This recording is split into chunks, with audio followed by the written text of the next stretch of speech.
So with all of those extra Crayola crayon peels that you guys saved, right? We're gonna make paper. We're gonna make paper out of paper. And even funnier, we're gonna make paper out of Crayola crayon paper. So this is gonna be fun. Save all of your shavings.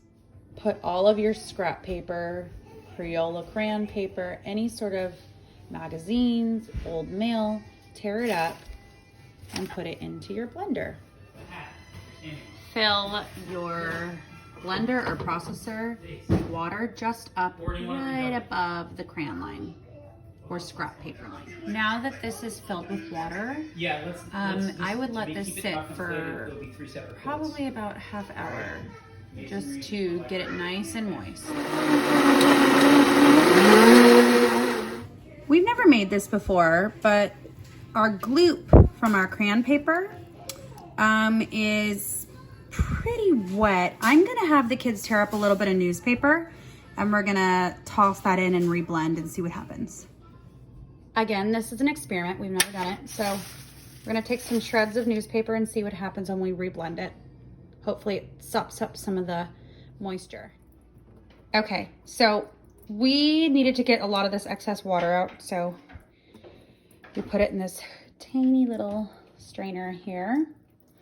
And we're just gonna let some of that excess water drain because it's too wet to roll right now. I pressed it through and now I have kind of a mass here. Not so much moisture anymore, so we'll be able to roll it. So the way that we've laid it out was we have a towel underneath, a piece of parchment paper, the ball of paper, and more parchment paper. And the kids are just gonna roll it out. Roll it out, buddy. And I'll press it down. The kids are actually enjoying, once a lot of the excess water is pushed out, just kind of press it down with their hands. That's probably not a good idea.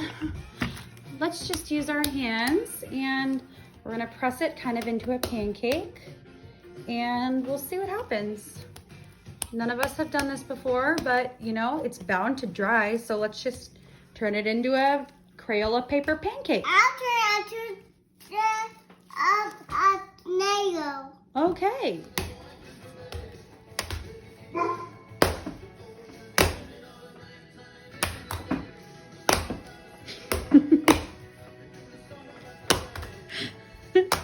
Take off the top parchment paper and we're gonna put a towel on top and continue to roll. If you have any holes in your paper, fill it in with more pulp.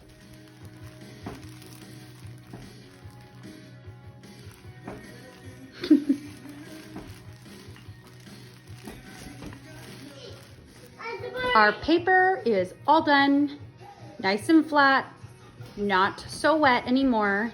And we are going to let it dry for about a day. And then we're gonna flip it over and let it dry on the other side.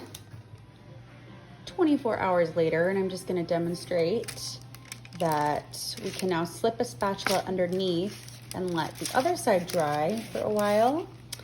And you can cut it into whatever patterns you want, but first and foremost, we wanna let it dry fully. Both paper patties have been flipped. Kind of creepily looks like hamburger, but ew, I don't want to think like that. Anyway, I hope you guys enjoyed this project. I hope that you get creative with scraps around your house and realize that anything can become paper. Just tear it up, blend it, drain it, press it, roll it.